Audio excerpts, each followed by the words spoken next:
Thank you, President Ray, Provost Rondawa, esteemed faculty, OSU friends and families, and most importantly, today's graduating students for the bling and your very warm welcome. I have to relate the story of how I came to be here today. President Ray called me to invite me to make this speech, and in the process of doing so mentioned that he thought the students could benefit from all of your accumulated wisdom. I said to President Ray, Ed, aren't you using the word wisdom rather loosely? What followed was a grade A demonstration of why Ed Ray is an excellent university president. He went on to reassure me that I was worthy to give this talk and in the process generally inflate my ego. When he was finished, I was feeling pretty good about myself. And of course I said, it's an honor to be asked, and I'm glad to do it. And it is, and I am. After thanking me, he said, oh, and by the way, can you relate all of your accumulated wisdom in 10 minutes or less? On reflecting on our conversation while working to define my theme for today, it became clear to me that Ed demonstrated two significant patterns of success for university presidents. To be able to inflate a person's ego to get them to do what you want, and to be able to deflate that same person's ego to keep them under control. Do they teach that in economics? So friends, beavers, countrymen, lend me your ears as I share with you my take on the patterns of success. If I am successful, I will elicit a reaction of, well, duh, right before you forget everything I say. In my experience, there are many things one knows yet doesn't necessarily act on in life. So the simplest truths are worth repeating.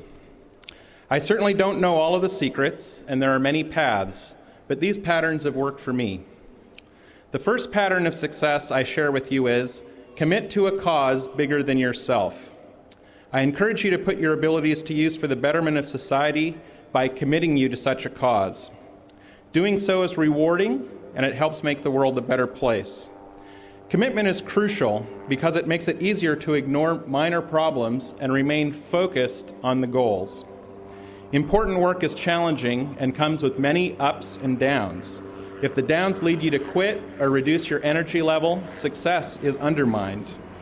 Commitment is that secret ingredient that gives you the passion to push on. Commitment also means you go the extra mile to deliver on what needs to get done.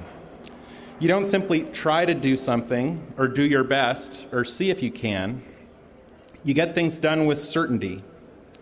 Commitment to a cause means that you do the work to understand the goals of the cause and to align your personal goals with the cause. One of my causes is the OSU Foundation. It started with a desire to give back to this amazing place that helped me immensely in life. OSU prepared me well for my profession. As I dug into the work, I came to know many outstanding people at the university and the foundation. This is the part where I inflate Ed's ego.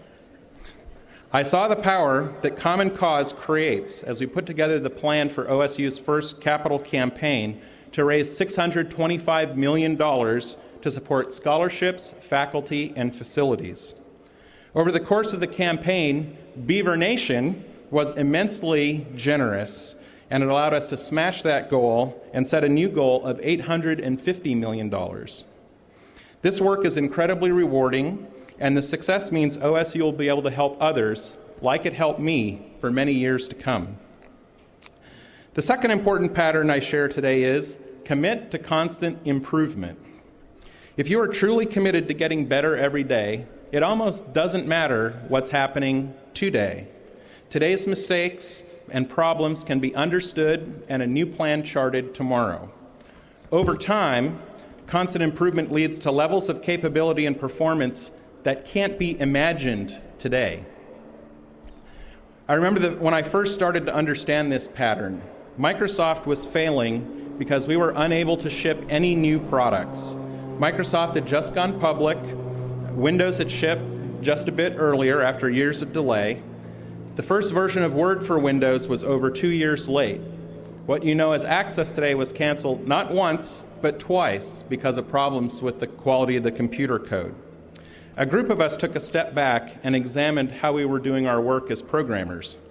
At a critical juncture, one of my peers said, "Well, this is what I think I do that causes this mess."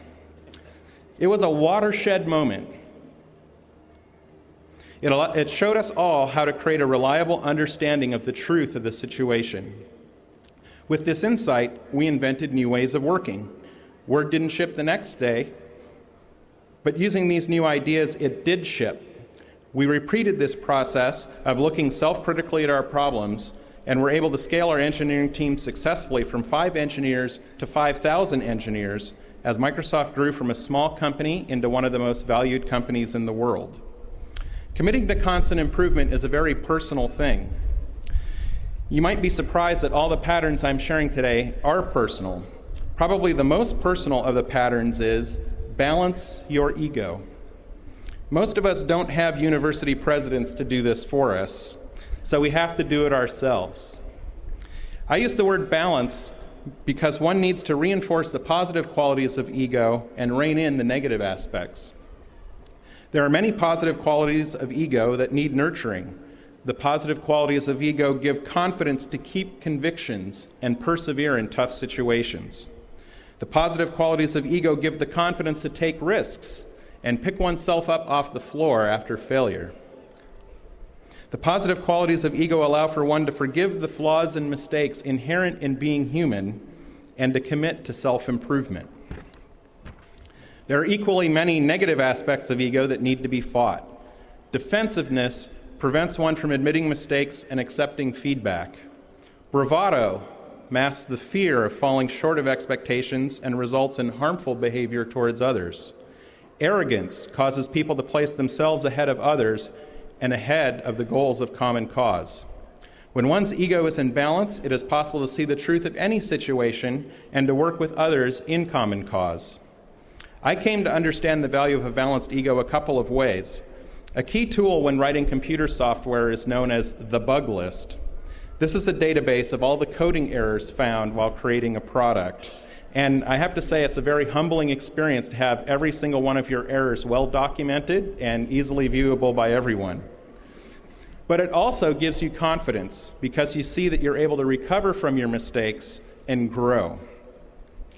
The last pattern of success I share today is build trust.